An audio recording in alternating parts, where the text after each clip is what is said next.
As I said, I'm Dr. Karla Wolford, and have had the privilege to know Dan, and they did not edit any language, as you can tell by the giggles in the room, but that's exactly the way that Dan is, and they didn't want to make him speak or create somebody that he's not. And so sorry for any children in the room about that. It was Dan. It should be as it is. So, and my name's Josh Overgaard. As was mentioned before, I'm one of the internal medicine doctors at Lake Region Healthcare. It's great to be here. All right, you guys. So we're gonna just ask you some questions and take it away as long as you want, sure. So the first question is, Dan just talked about, kind of the feeling of just walking into the facility and not knowing anybody and just super uncomfortable. So for somebody that's just getting started and is wanting to do that and really battling with that decision, what's your advice for them?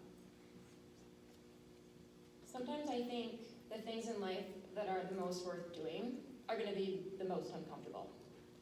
Because change happens outside your comfort zone, and this is your comfort zone. So that you have to realize that if you are not living a healthy life right now, it's probably going to be a little uncomfortable to make those changes and to stick to them. And I tell people that those feelings that they feel are actually very normal for people in that situation. I'm a sports chiropractor, so I see a lot of patients that don't do CrossFit. They do all sorts of other activities. And one thing talking with them too is even talking about, walking in a new facility or changing your dietary or lifestyle habits. It's like you have to learn a whole new repertoire. So there's some constant learning involved, and it's definitely not easy. But taking that step outside your comfort zone is a lot of times when the best and biggest change happens. One of my mottos is that the things that are worth doing are never easy. And that's, like you said, that's with anything. Is this working? Can you hear me? Yeah. Okay. And I think from a medical perspective, so I work in internal medicine. A lot of my patients are, I have people that are young and have relatively few medical problems, but I also have people that are more advanced in age and have more challenges to face.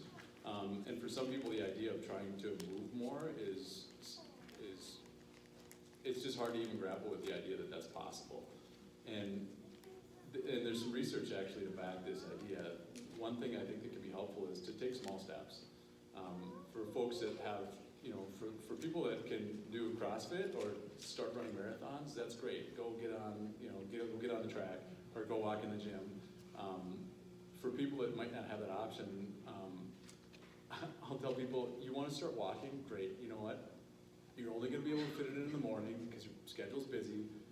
Get up 10 minutes early this week and go sit on your front step and don't do anything. And then next week, go get up 10 minutes early and walk to the end of your driveway and back and take small manageable steps because the idea of you doing a big thing is insurmountable. But do something. And just like you had mentioned, I think the progress is the important thing. And if you can keep demonstrating progress within your range of abilities, that's what you should focus on. And you're not going to be sorry that you did. I think people have this idea that, I think it's natural, for us as humans to feel like things that we're not familiar with are frightening and are uncomfortable.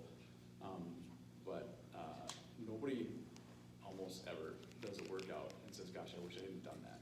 And you've never heard somebody come to them, oh my gosh, why did I do that? That was such a bad idea. We feel better when we exercise. We're built to move. When we don't move and when we don't exercise, we're sick and our bodies get broken and things quit working. So it's going to feel better. You will have a reward. It might not be on your first workout because you're not accustomed to it, but if you can stick with it, it's going to start to feel good. And so to keep that in mind as you try to get started in these things, I think is really helpful for a lot of people. Like, this is going to pay off. I'm going to feel better. Everybody does. I just have to find a way to get started. And to add to that, I also think a lot of people don't know where to start. So you mentioned, walk. Okay, so if you've nailed that, you've gotten that. I think a resource that is untapped is there's a lot of movement professionals, whether they're personal trainers or yoga instructors or wherever your interests might peak. they're like gurus in that area. And so sometimes seeking out and you need to learn and be educated on how to move your body better, they're there to help you. And people forget that. Some people think that I should be able to do this on my own, but that's people's jobs and they're very good at it. And so being able to seek out, like saying like, I don't know everything about this and maybe I need to go explore it more. There's lots of people that are wanting to help you move better. So another question, Dan just talked about some of the barriers, and obviously mental health probably played a role in that. A lot of people use time, not enough time to fit it in, and I mean there's an ton. Just come of and talk to me, I'll take all your excuses away, I'm really good at it. I've I've heard them all, they're all bogus. How do you weed through that, and how do you kind of break through that mentality and just find the time or find, whatever? You won't find it. You'll never find it. You make it. We're all busy. Everybody's busy. And there's a reason, if what you're doing at the end of the day is sitting down on your couch and staring at the wall, there's a reason you've decided to do that. There's a reason you're doing it. And you're not going to suddenly, miraculously have an extra hour and a half or hour or 20 minutes in your day. This is going to work. It's going to happen if it's a priority and you decide to do it. Furthermore, you're probably, if you're not exercising, you're probably tired and you probably don't feel good and you probably don't have a lot of energy. And the reason that you don't is because you're not exercising. And I can promise you, with zero exceptions that I can think of, if I've ever convinced people to make this change and to be more active, they will tell me that they sleep better, they wake up feeling more rested, they're more productive with their day, and they have more time, despite putting that extra time in every day. The problem is you have to get there, and it takes several weeks of struggle first, right? You have to set your alarm for whatever ungodly time in the morning and get up that much earlier and do it, and the first few times you do it, it's awful. But once you get used to it, it's better, and the people that have started it will tell you, I mean, again, you won't find people that say, oh gosh, I wish I hadn't started working out because I feel worse now. They always feel better, and you'll feel better too because that's what you're built for. Our most popular class is 5:30 a.m. So the 4 o'clock, when people get up in the 4 o'clock hour, I used to think they were crazy too. I'm one of those people now. The conversation I like to have with a lot of people is if you set your sights on being healthy, you make a date with yourself. And I oftentimes ask parents, like, how often do you tell your kids, oh, I'm sorry, I just can't make it? How often do you tell your best friends or other commitments, how often do you back out on those? And on the flip side, how often do you tell yourself you're going to do something for you and you back out on yourself? And I actually recommend a lot of people literally put it on their calendar, like it's an appointment. We all know it's there. And make it an appointment that can't be slid. Nobody in your office can slide it. Nobody can interfere with it. That is your appointment with you. So if you don't cancel appointments with your best friends or your kids, I recommend not canceling on yourself.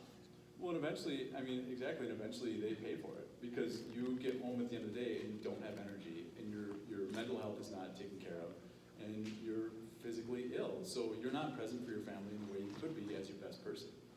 And yeah, it works. It's getting over that hurdle. But the busy one is fun. My wife's got a really busy job, and there's 3 kids at home, and I've got a busy job. And she wakes up at like 4 o'clock in the morning and goes and does CrossFit, or she runs and she bikes and she does all these things. And I'm the same way. I have to carve it out of a different part of the day because I'm getting up with kids, but we find a way to work it out, and we do that because it works. I mean, it's not because we're getting a kickback. It's not because there's some other thing about it, right?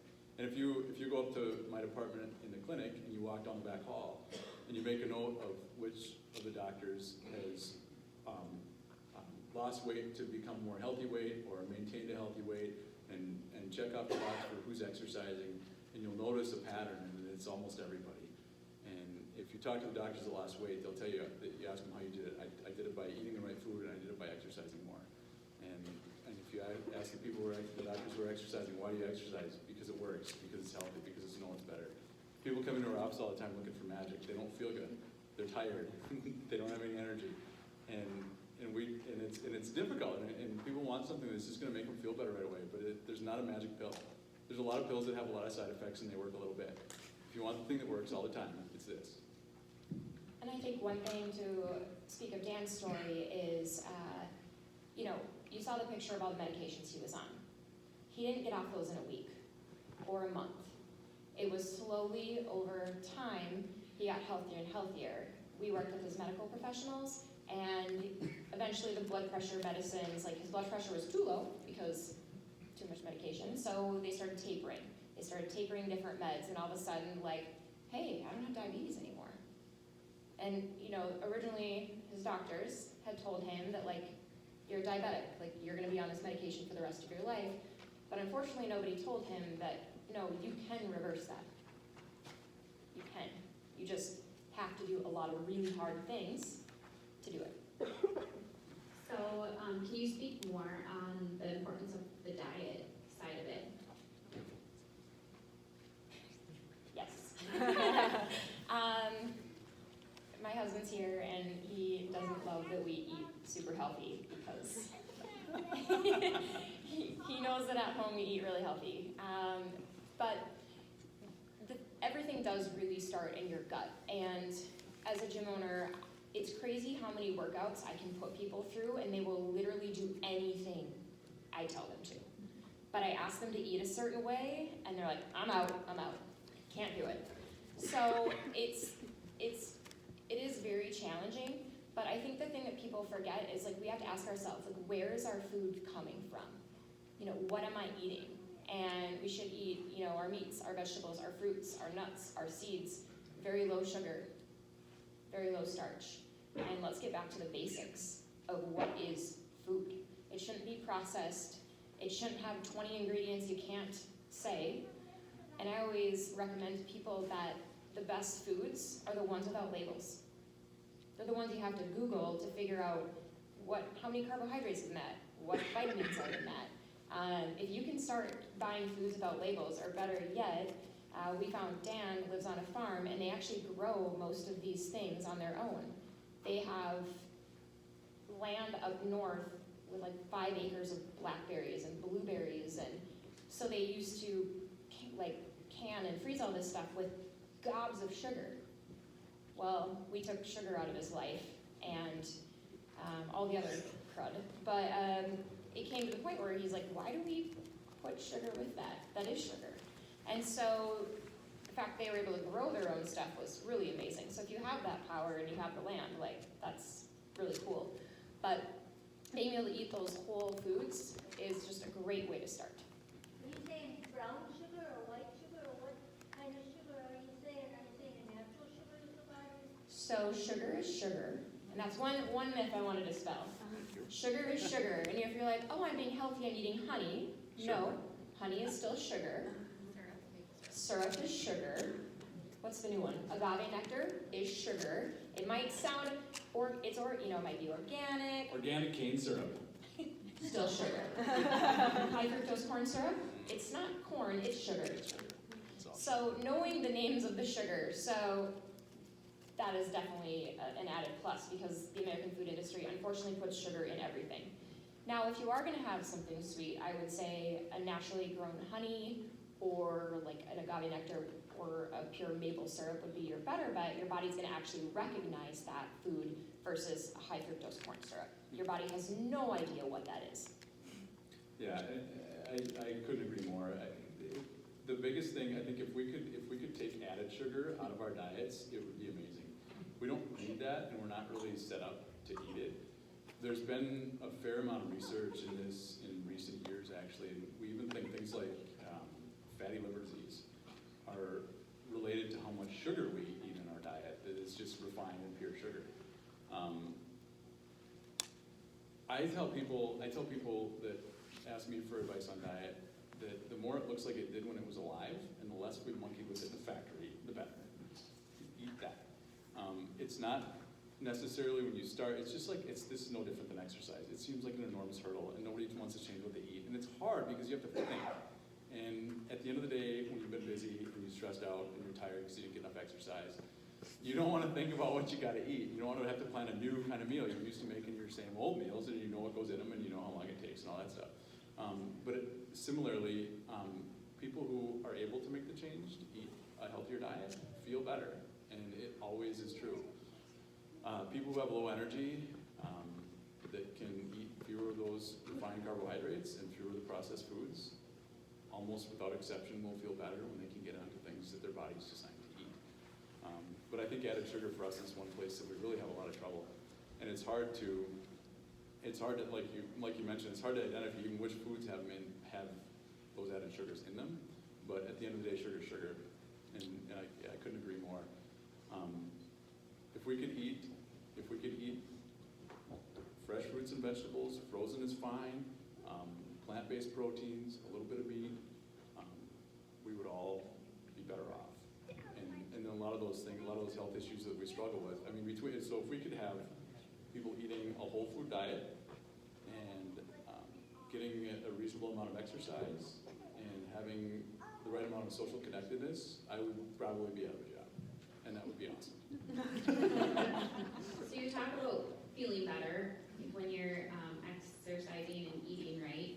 Can you tell us more about the relationship of food and mental health, and just how that all works and plays a huge role in the way that we think about ourselves and the way that we think about life, and a lot of times we abuse food when we're going through yuck situations, and That's about a 4-day talk. keep it short. Yeah, right. And actually, in all honesty, there's a lot of recognized connection between our diet and our mental health.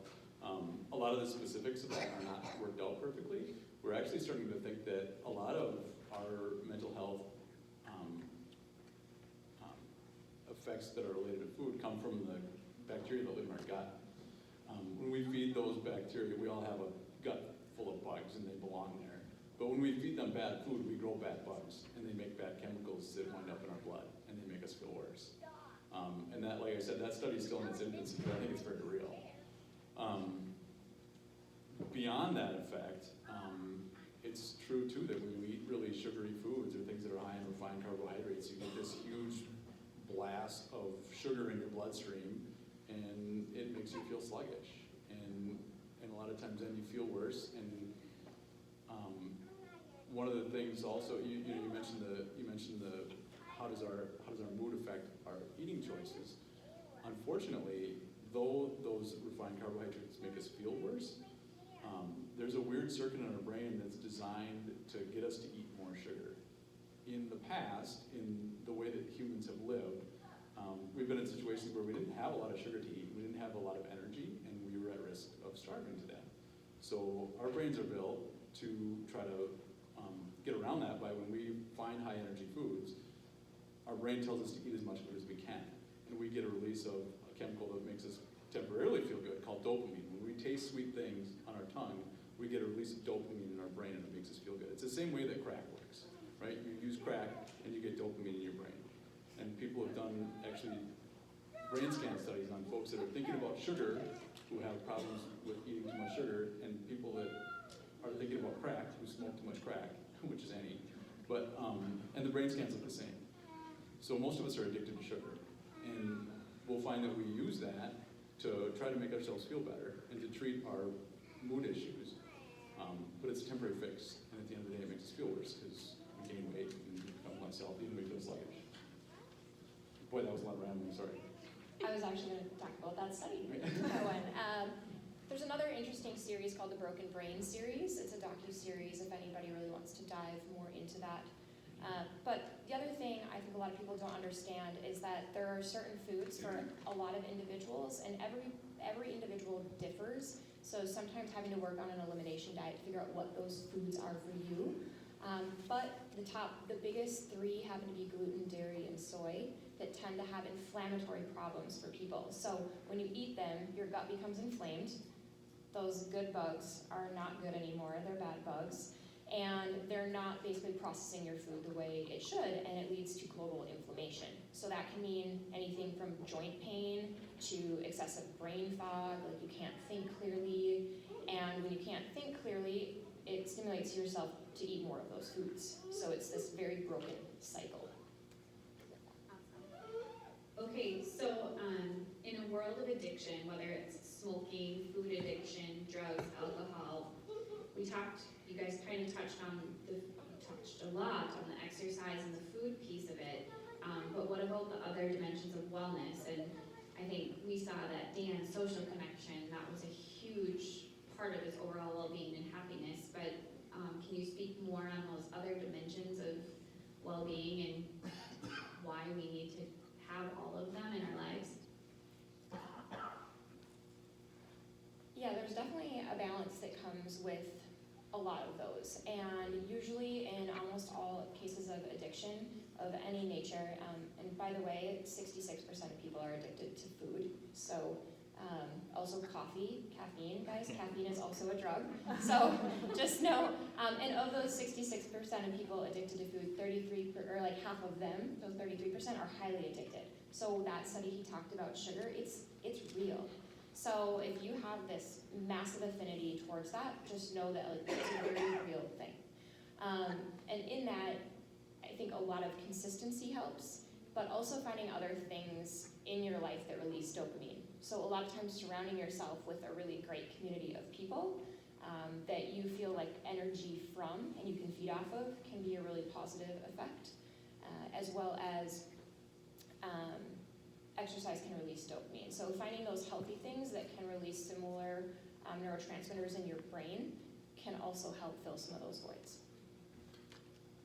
Yeah, there's a reasonable amount of research on this too. Actually, I think the social connectedness is super important.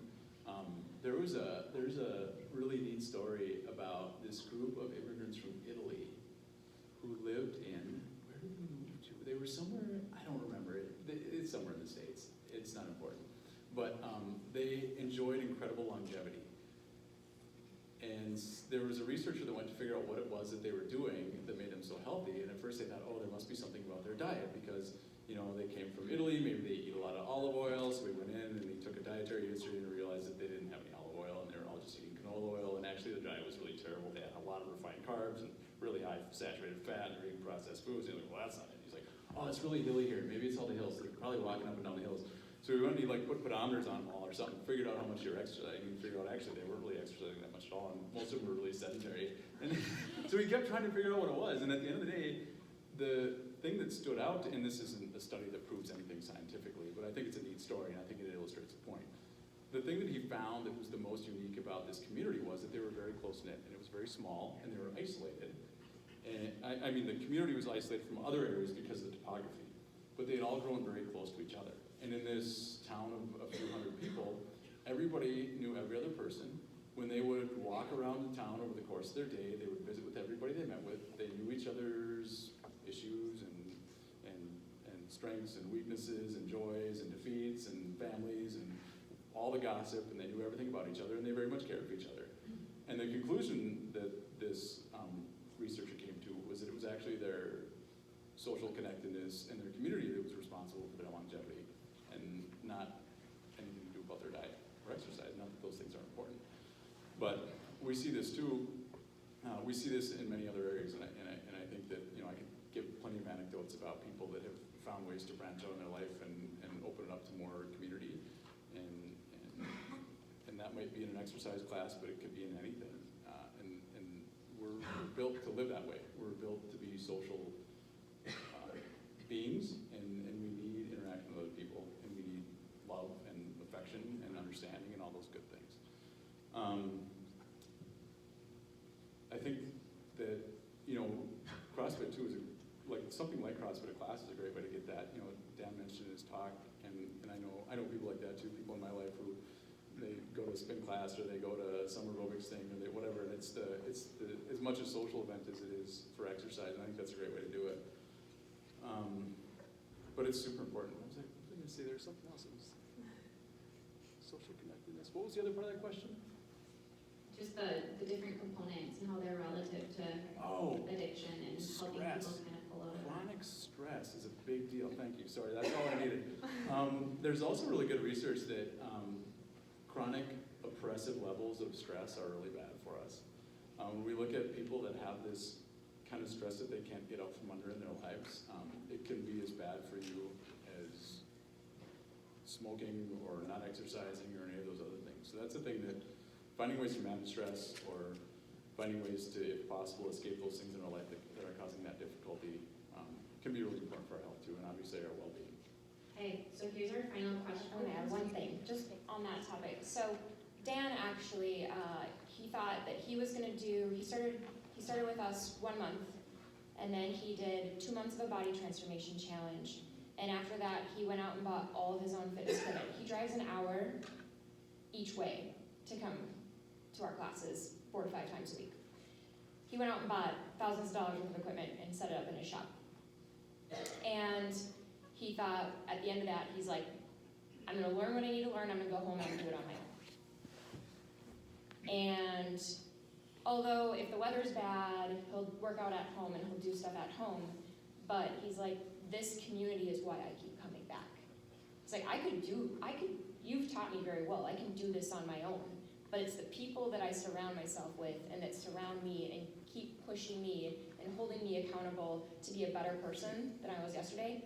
That's why I keep coming back.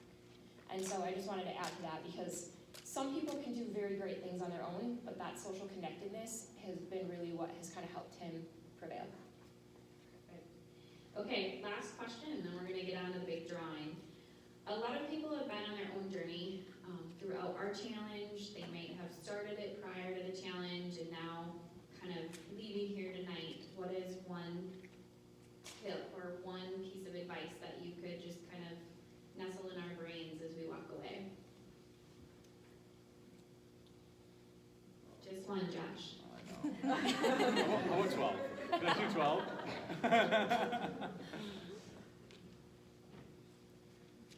I think being able to set a goal, stick to it, and be consistent. And the hardest things are not easy. And they're not like a medication. They are long-term. And so having that person that can help you be accountable for what you said you were going to do is going to be key. And somebody that will call you out on your BS when you say I quit, and they're going to say no, you're going to keep going. Because the lifelong changes that are going to make you healthy in the long term, they're not a week or a month. It's putting in months after years that can help change somebody. And I don't know if you know this, but every cell in your body regenerates every 10 years at least, if not sooner. So you have the ability to completely change you, but you have to be consistent.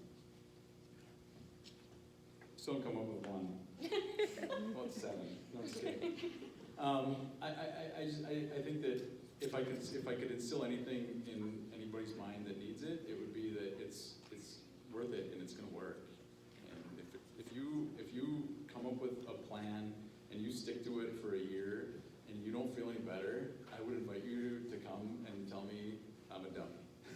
I'd love that. That would be just come and tell me. But I promise you it's not going to happen because it works for everybody. It's worth it, and you're worth it, and it works. Awesome. Thank you guys so much.